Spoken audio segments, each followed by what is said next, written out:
Opening the storm within deepmalevoice.com/steady. Serious, there is a storm that never stops. It rages not in the skies, not in the oceans, but within each of us. That storm is emotion. You felt it. The surge of anger after a cruel word, the sinking despair when life blindsides you, the rising panic before a decision that could change everything. We all have. No one escapes this internal chaos. But the question is, must we be ruled by it? The Stoics didn't think so. More than 2,000 years ago, in a world just as turbulent as ours, filled with wars, betrayals, political unrest, and personal loss, there were men who sought a different kind of power. Not power over nations, or wealth or fame, but power over the self. They called this power apatheia, not indifference, but mastery, not coldness, but clarity. I remember the first time I lost control of my emotions. I was young, proud, and full of certainty. One moment of humiliation, just a few cutting words from someone I respected, and I exploded. The damage I caused in those few minutes took months to repair, but worse than the fallout was the realization I was not in control. I was a slave to my own reactions. That's when I found the Stoics, Marcus Aurelius, Epictetus, Seneca, men who had walked through the fire and emerged with minds like still water. They didn't teach you to suppress emotion, but to understand it, to listen without obeying, to feel without falling. In this journey today, we'll explore how to regain command of our inner world, not through tricks or quick fixes, but through timeless wisdom. We'll walk through ancient streets and echo the thoughts of emperors and exiles. We'll confront our own triggers, our own fears, and our moments of weakness, and more importantly, we'll learn what to do with them, because here's the truth. You can't always control what happens to you, but you can always control how you respond. That is the Stoic way. So if you've ever felt overwhelmed, reactive, or trapped in your own emotions, this video is for you. If you've ever asked yourself, why do I keep feeling this way? Or how can I stay calm when everything around me is chaos? Then you're not alone. And more importantly, there's a path forward. Let's begin the journey. Understanding emotion through the eyes of the Stoics. Let's begin with a truth we often ignore. Emotions are not the enemy. They are signals, messengers from within. But just like any messenger, they can be misunderstood. And when misunderstood, they can lead us into chaos. The Stoics never taught us to eliminate emotions. That's a modern misconception. What they taught was how to understand, interpret, and manage them. Marcus Aurelius, a Roman emperor burdened with the weight of empire and loss, wrote in his Meditations, "You have power over your mind, not outside events. Realize this, and you will find strength." So, what does that mean in terms of emotion? It means that the feeling of anger, fear, grief, they may arise automatically, but our judgment, our response, and our attachment to those emotions are choices. Think of it like this. You're walking through a market. Someone bumps into you rudely without apology. Instantly, a wave of irritation rises. It's automatic. But then there's a pause, and in that pause lies the difference between slavery and freedom. The Stoic pause is a sacred space. It's that brief moment between stimulus and response, and in that space, you choose how to act. The Stoics taught that emotions are formed from judgments, and these judgments can be examined, questioned, and, if necessary, discarded. Take Epictetus, once a slave, later a master of inner peace. He said, "It's not things themselves that disturb us, but our opinions about them." What does that mean for you and me? It means when we feel insulted, it's not the words that truly hurt us, it's our belief that those words define us. When we feel afraid, it's not the event itself that causes the fear, but our perception that we cannot handle it. In other words, emotion is not the threat. Misjudgment is. Let me share something personal. A few years ago, I received harsh criticism from someone I once admired deeply. They questioned my integrity in front of others, and the fire of anger, shame, and hurt rose fast. My first instinct defend, attack, retaliate. But then, something inside me whispered, is this emotion helping you become stronger or weaker? I remembered the words of Seneca. A wise man is never carried away by the crowd. He doesn't surrender to panic or outrage. He governs himself. So, I paused. Instead of reacting, I observed my own reaction. I asked myself, is this anger justified? Or is it just my ego flaring up? If the criticism is true, then good. Let it be a lesson that if it's false, then why give it power over me? The moment of inner inquiry changed everything. I didn't respond with hostility. I didn't spiral into self-doubt. I simply listened, learned, and let it go. That's what the Stoics called emotional discipline. Not suppression. Indifference, but mastery. A storm may rise inside you, but whether you let it sink your ship is entirely your decision. And here lies a powerful truth. You can feel deeply and still remain grounded. You can experience emotion and yet not be ruled by it. The Stoics were not cold men. They were warriors of the inner life. They bled. They grieved. They were betrayed. But they refused to be undone by what they could not control. The trap of reactive living. How emotion hijacks our actions. There is a hidden chain that binds most of us. A chain not made of iron or steel, but of impulse. We live reactively. Something happens, we react. A comment stings, we lash out. A disappointment strikes, we withdraw. A praise lifts us, we float. A slight wounds us, we fall. This cycle is so common, so embedded in daily life that we barely notice it. We confuse reacting with living, but the Stoics saw this differently. They believed that a reactive life is a life unexamined, unguarded, and vulnerable not just to others, but to the worst parts of ourselves. Seneca warned, we suffer more often in imagination than in reality, and nowhere is this more true than in the way we let emotions hijack our behavior. When you're caught in the heat of the moment, have you ever stepped back and asked, is this truly me, or just my fear speaking? Is this action aligned with my values, or am I simply running on reflex? Most of us never pause long enough to ask. We've become slaves to external circumstances like leaves blown in the wind, without direction. Our modern world doesn't help. It rewards outrage, quick reactions, hot takes, and impulsive decisions. But what it doesn't reward, and what Stoicism deeply values, is restraint. Let me give you an example, one that still echoes in my memory. I was in a meeting, tense, competitive. Someone interrupted me mid-sentence, discredited my idea, and smirked as if dismissing not just my thought but my entire presence. The heat rose quickly, the desire to fire back, to assert dominance, to prove myself. But then, something stopped me. Not fear, not weakness, but awareness. I asked myself, almost instinctively, is this the time to speak, or the time to endure in silence? Am I defending my idea or just my ego? The answer was clear. Silence was stronger. Restraint, in that moment, was the true expression of power. Marcus Aurelius reminds us, you always own the option of having no opinion. There is never a need to get worked up or to trouble your soul about things you can't control. What the Stoics teach is not to be emotionless, but to build space between stimulus and response, to widen that gap, to step back, breathe, reflect, and act with intention, not impulse. This is what reactive living robs us of our freedom to choose. When you're reactive, you're predictable. When you're reactive, you're manipulated by circumstance, by others' words, by your past wounds. But when you begin to notice the pattern, when you say to yourself, I don't need to respond to this provocation, or this anxiety doesn't require my obedience, you begin to reclaim your sovereignty. And that's the ultimate Stoic goal, not perfection, but self-governance. To be a citizen not just of the world, but of your own mind. The question you must ask yourself is simple but hard. Are you living or just reacting?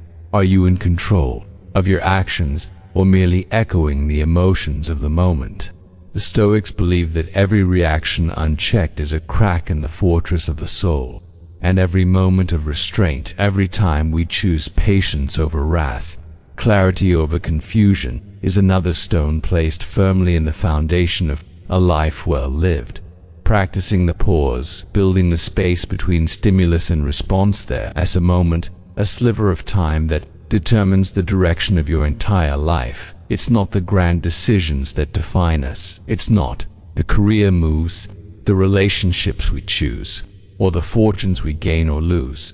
It's the moment between what happens to you and how you respond. Most people miss that moment. They don't live in the pause, they live in the reaction. An insult is thrown and they retaliate. An opportunity appears and they rush without thought. A fear surfaces and they flee. But the Stoics taught us something powerful. Between stimulus and response, there is a space. In that space lies our freedom.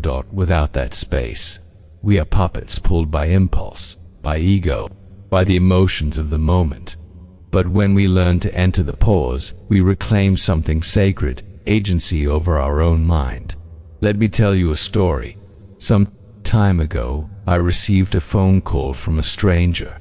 He was impatient, harsh, and downright disrespectful. I could feel my temper rise, my jaw tense, my voice ready to strike. But then I remembered, pause. I said nothing for 10 seconds. I breathed slowly, deeply. When I finally spoke, I was calm. The man didn't change, but I had. And that changed everything, because the pause is not about controlling others. It's about mastering yourself. The philosophy of the pause, Epictetus wrote, "It's not what happens to you, but how you react to it that matters." He meant that we are not disturbed by events, but by our judgments of those events. And judgments take place in the mind. Our domain, the space between stimulus and response, is where judgment begins. It's the moment we decide, is this worth my energy? Is this anger helpful? Is this fear telling the truth, or just a shadow from the past?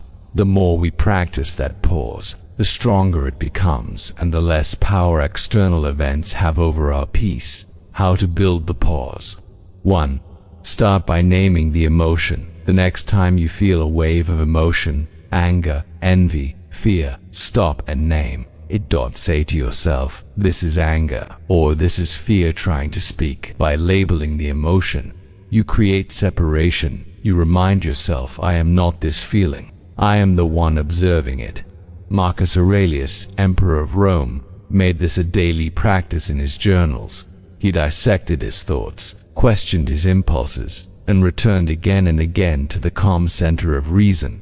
You can do the same. 2. Use the breath as an anchor. Your breath is the gateway to presence. When emotions flare, the breath shortens. So to reclaim calm, extend the breath. A simple practice. Inhale for 4 seconds. Hold for 2 seconds. Exhale for 6 seconds. 3 cycles. That's all it takes to disrupt the reaction loop. You are not suppressing the emotion. You are simply giving yourself the gift of clarity before action. 3. Practice delay. The wisdom of waiting. Seneca said, the greatest remedy for anger is delay. When you feel the urge to respond immediately, wait before replying to that message. Wait before reacting to that comment. Wait before making that impulsive decision. The world rewards speed, but the soul rewards patience. And in that waiting, you often see that what felt urgent wasn't. What felt personal was not worth your peace. Let me share another moment. A friend once betrayed my trust subtly but deeply. I wanted to respond with coldness, maybe even cruelty, but I waited for 2 days. I said nothing. I let the emotion pass through me, and when I finally spoke, it was not out of vengeance, but from clarity. The relationship survived because I had chosen stillness over impulse. The power of stillness. The Stoic doesn't seek to erase emotions, but to understand them. He does not move from fear or anger, but from principle. And that movement begins in the pause. You don't have to be a philosopher to do this. You don't need a perfect temperament. You only need one breath, one heartbeat of awareness to reclaim yourself. Every time you pause before reacting, every time you choose silence over fury, Every time you delay to reflect, you are building something rare in this chaotic world, a mind that cannot be shaken.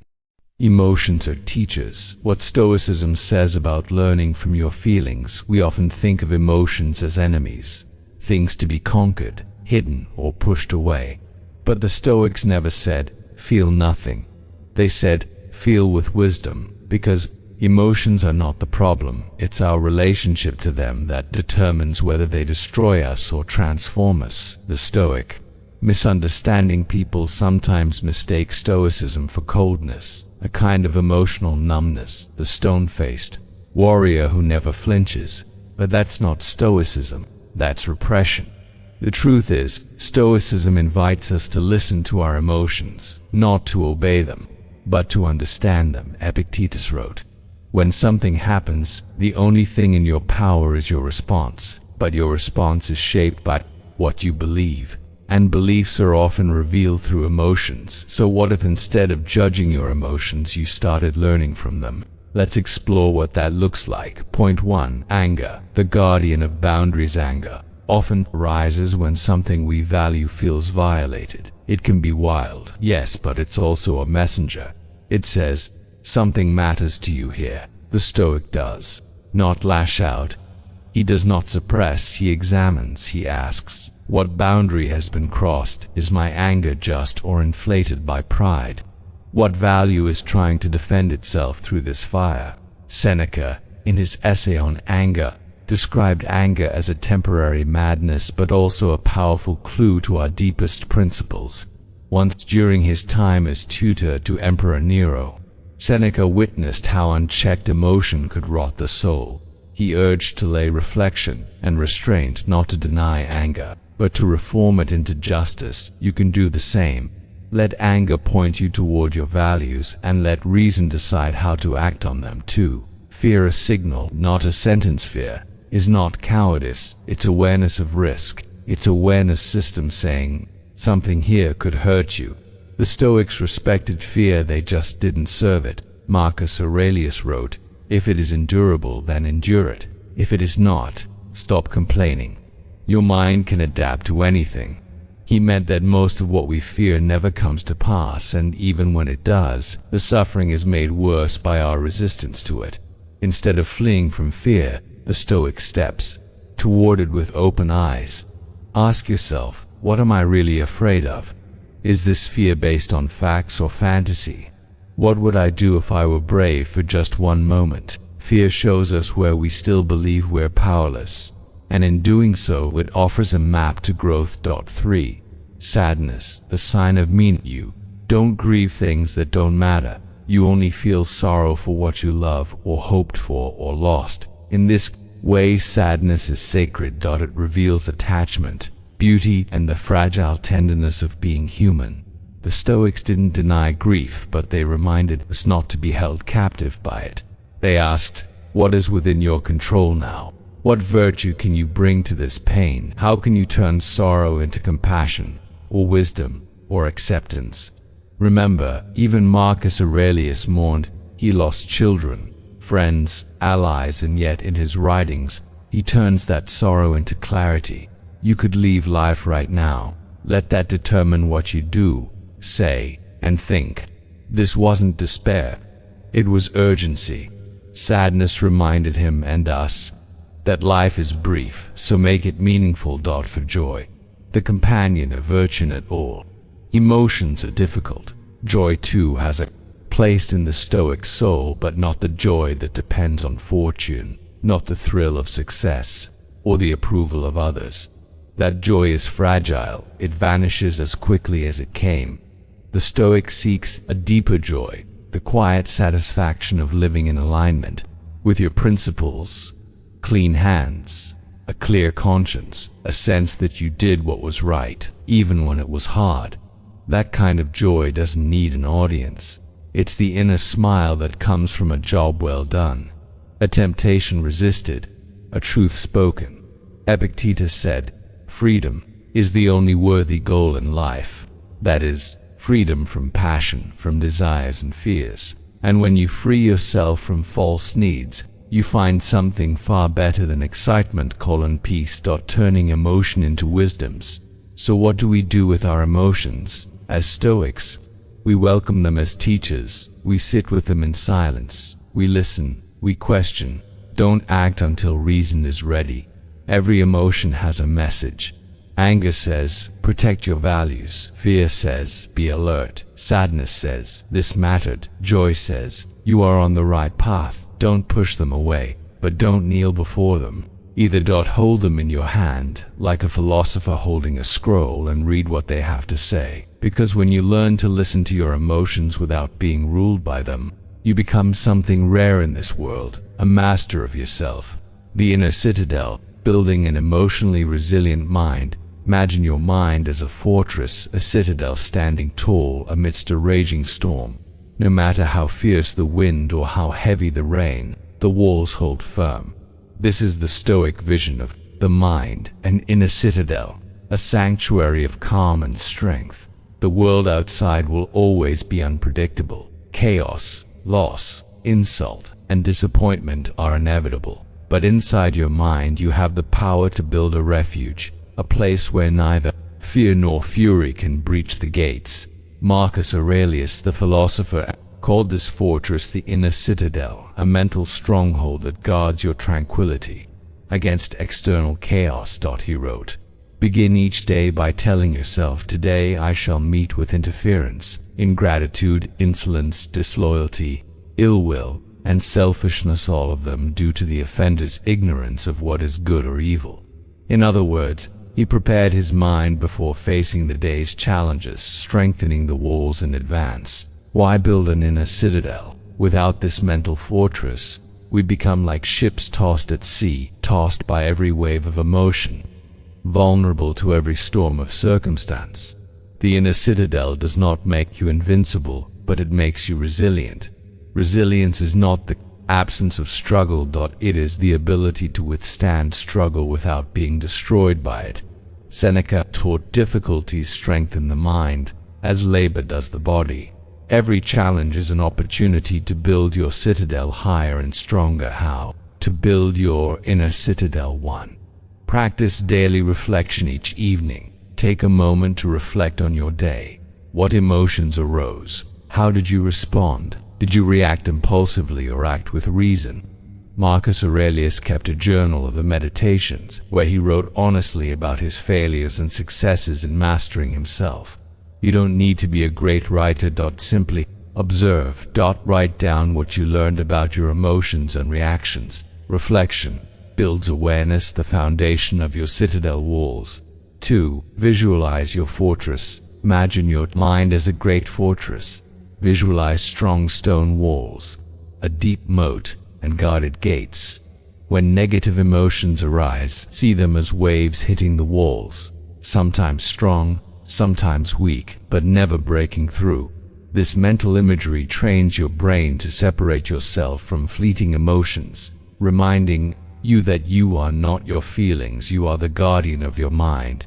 3. Rehearse adversity. The Stoics practiced a technique called premeditatio malorum, the premeditation of evils each day. They imagined possible difficulties and setbacks, illness, loss, failure, insult. By mentally preparing for hardship, they reduced the shock when it came.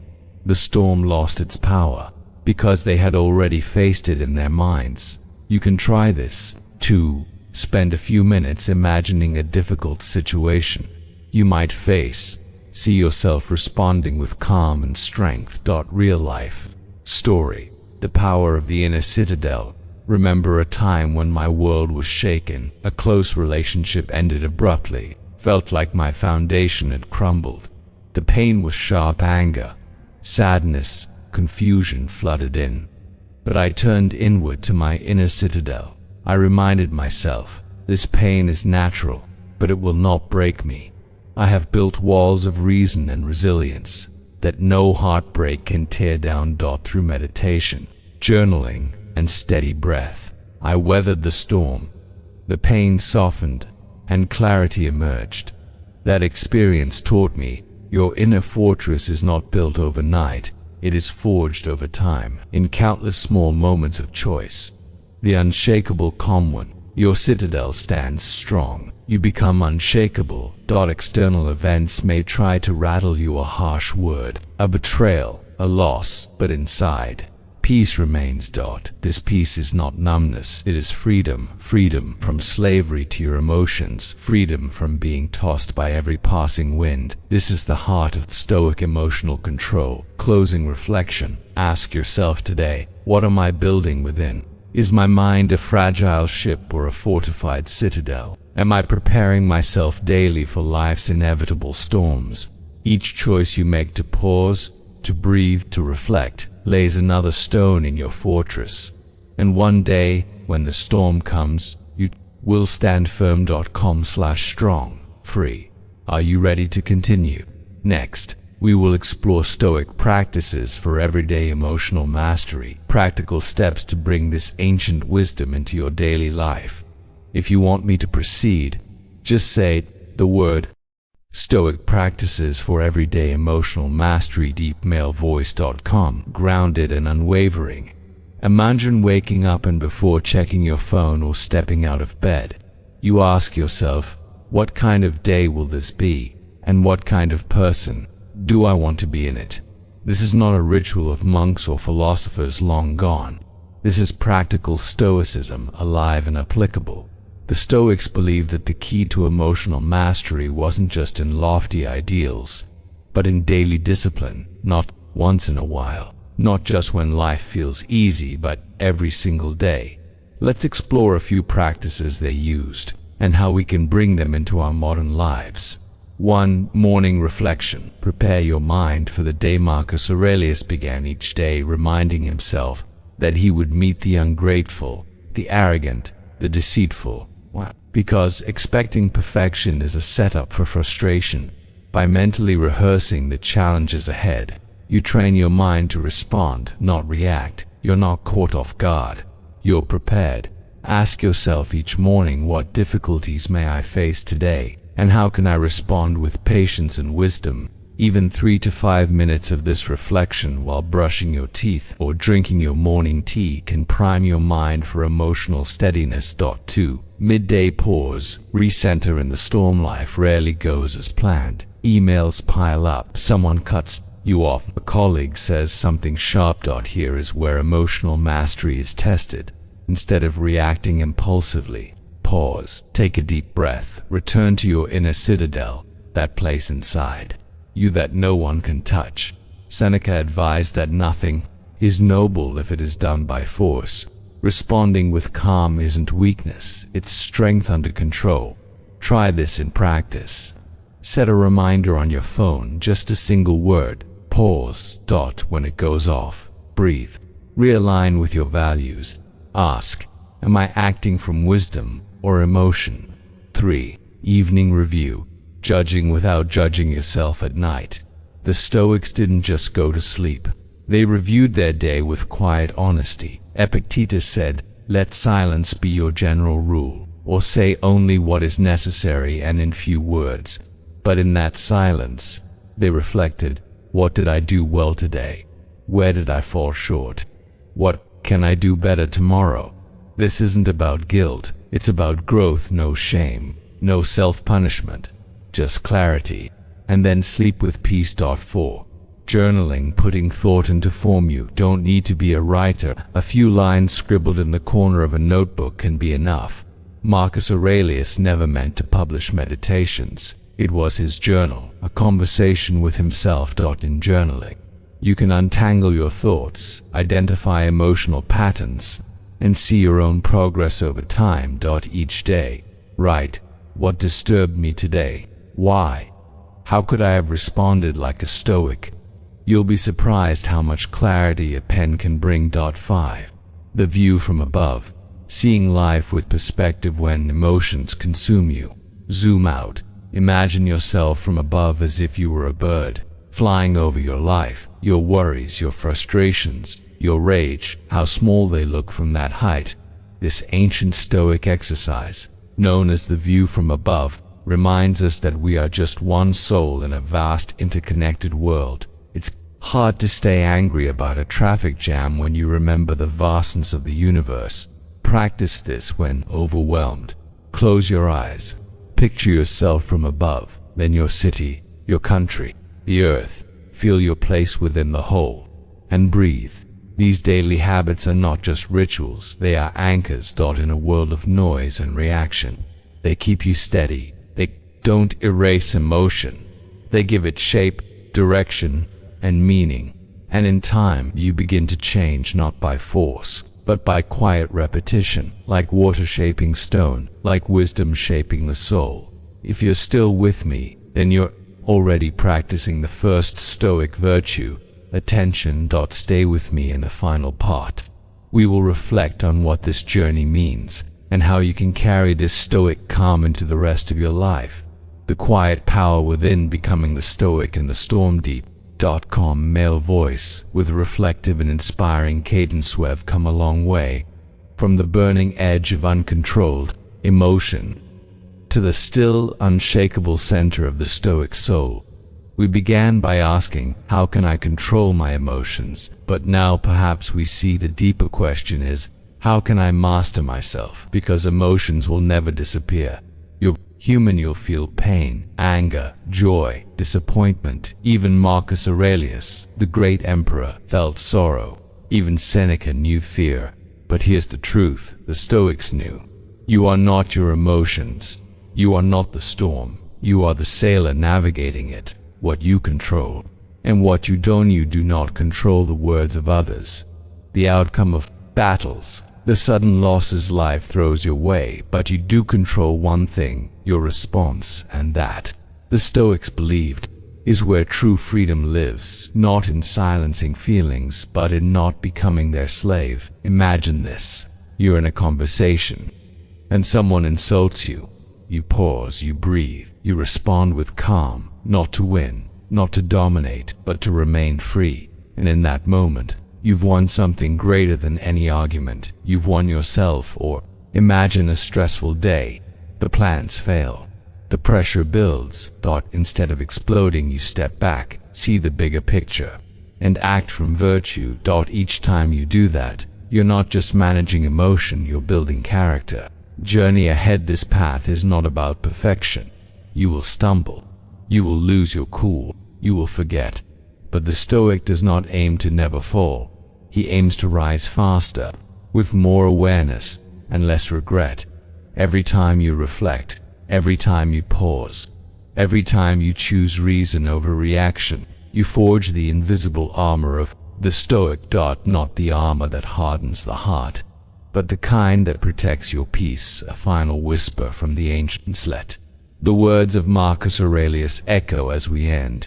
You have power over your mind, not outside events. Realize this, and you will find strength. You don't need to escape the world. You don't need to silence all feelings. You simply need to come back, again and again, to the core within. The place of clarity, the place of calm, the place of choice. Closing note, voiceover tone. Gentle and encouraging. If this journey into Stoic emotional mastery has sparked something in you, don't let it fade with the final frame. Practice it, reflect on it, and perhaps revisit these words when the next storm rises. And if this message resonates with you, share it not just with others but with yourself, again and again, until it becomes second nature. Because emotional control isn't about suppression, it's about transformation. And that, dear friend, is the Stoic way. This is Stoic PengLai. Until next time, stay grounded, stay thoughtful, and remember, you are always one breath away from peace.